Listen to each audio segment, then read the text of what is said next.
Dust clung to the air in Bitter Ridge like a memory no one could shake. Horses clopped over dry dirt roads, saloons hummed with low chatter, and heat hung over the town like a vulture over dying prey. Eliza May Thornton stood stiffly outside the general store, her hands balled into fists, her faded blue dress catching the wind. She'd heard the whispers, the judgment behind closed doors, and the unmistakable truth from her father's own slurred lips. A man's got to settle his debts somehow. Girl, you'll fetch a decent price. Eliza's father, once a proud rancher, had gambled away everything. The house, the horses, even her mother's wedding ring. Now, with nothing left but his only daughter, he'd agreed to sell her off to a merchant twice her age to square a loan. The arrangement was to be made that evening. Eliza wasn't weak, not by a long shot, but strength didn't stop fear from tightening in her chest. She hated the thought of being bargained like cattle, of losing her voice, her freedom. But what choice did she have? There was no one to save her. Or so she thought. Chapter 2. The Cowboy. Callum Hart rode into Bitter Ridge that same afternoon, the sun casting golden light across the brim of his hat. His boots were scuffed, his coat dusty, and a pistol hung at his side, yet there was something calm in his eyes. A man not running from trouble, but never afraid of it either. He wasn't one for towns, but his old friend, Sheriff Bill Connors, had wired him with a favor. Someone was stirring up trouble, and Bill wanted Callum to keep an eye out. Callum agreed, mostly because he owed Bill, but also because he needed something, anything, to take his mind off the past. He was watering his horse outside the livery when he first saw her. Eliza stood like a storm waiting to break. Her beauty was undeniable, but it was a defiance that caught him. The way she squared her shoulders, her jaw set in determination despite whatever storm raged inside. Something about her reminded him of before his brother died in that mining accident, before he lost his ranch in the fire, before he gave up on ever settling down.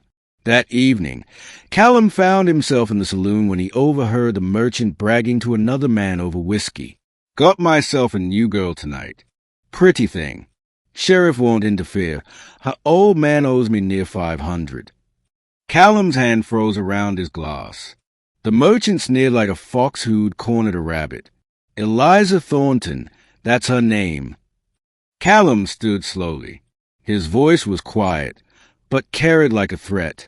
How much did you say her dignity cost you? The merchant turned, eyes narrowing. Who you? Callum gave a wry smile. The man who says the deal's off. Chapter 3. The Rescue. By the time Eliza was led to the edge of town, the sky had deepened to purple. Her heart beat heavy with dread. She followed her father silently, her thoughts racing. Could she run? Could she survive in the wild? She didn't know, but she might have tried if Callum Hart hadn't arrived just in time. He rode in like a storm, reins taut, his horse kicking up dust as he dismounted. Evening, Miss Thornton, he said calmly, tipping his hat. I believe there's been a change in plans. The merchant's eyes bulged. You got no right. Cowboy. Callum ignored him, stepping between Eliza and her buyer. What this man's doing ain't legal, and it sure as hell ain't decent. I'm paying off the debt. He pulled out a leather pouch and tossed it at the merchant's feet with a heavy thunk. The coins clinked together in protest. That's more than you're owed. Now get gone. The man hesitated, but one look at Callum's gun, and the cold steel in his eyes, was enough to send him muttering into the darkness. Eliza stood frozen. Why would you do that?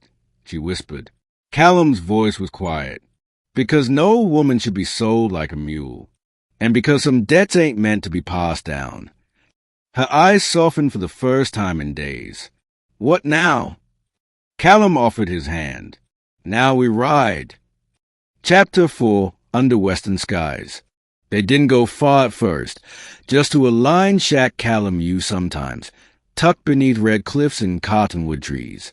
He gave her the small cot, took the floor, and respected every boundary she laid between them. They shared fire-cooked meals, stories under stars, and long silences that said more than words. For the first time in a long while, Eliza slept without fear. One morning, as the sun filtered through the slats of the cabin, she asked him what he wanted in life. Callum smiled faintly, his eyes distant. Used to dream of a ranch. Cattle, peace, a good woman to keep me honest. But life's got a way of changing your trail. Eliza looked at him. Maybe your trail's not done yet. Days turned to weeks. Callum taught her to shoot, ride better, mend fences. She cooked for him, helped him rebuild a crumbled corral behind the shack. They laughed more, touched more, fell quietly, achingly in love. But trouble always found a way back. Chapter 5, Ghosts in the Dust. The merchant hadn't taken kindly to being shown up, and Eliza's father, bitter and drunk, had told the wrong people where she'd gone. Callum returned from town one day with tension in his jaw. 3 men asking questions, armed, heading this way. Eliza's heart sank. They'll try to take me. He nodded, but they'll find we ain't easy prey. They made ready, Callum with his rifle, Eliza with her revolver.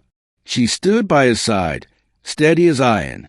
When the men came, guns drawn, threats on their lips, they found not a frightened girl, but a woman with fire in her eyes. The fight was short, brutal.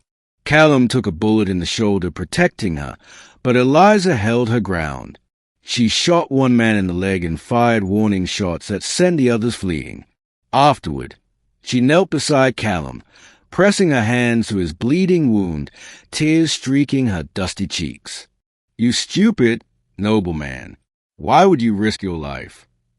Callum, half-conscious, managed a smile. Because I love you. Chapter 6, The Sweeter Future. Callum survived, thanks to Eliza's quick thinking and weeks of careful tending. She never left his side, and when his fever broke, he woke to find her curled beside him, holding his hand. Spring came to Bitter Ridge with wildflowers and a whisper of hope. Callum, arm still in a sling, stood on the porch of the rebuilt shack as Eliza stepped outside in a white dress she'd sewn from old linens. You sure about this? He asked. She smiled. You gave me back my life, Callum Hart. Now I want to spend it giving you yours. They married beneath the cottonwoods, with only the wind and the river to witness it. No grand church, no townsfolk, just 2 souls who'd survived the world and found peace in each other. Callum eventually bought a small patch of land not far from Bitter Ridge. Together, they raised cattle, planted an orchard, and carved out a life neither of them thought they'd ever know.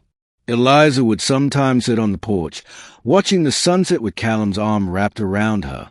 She no longer carried shame or fear, only strength, love, and the knowledge that even the hardest trails could lead home.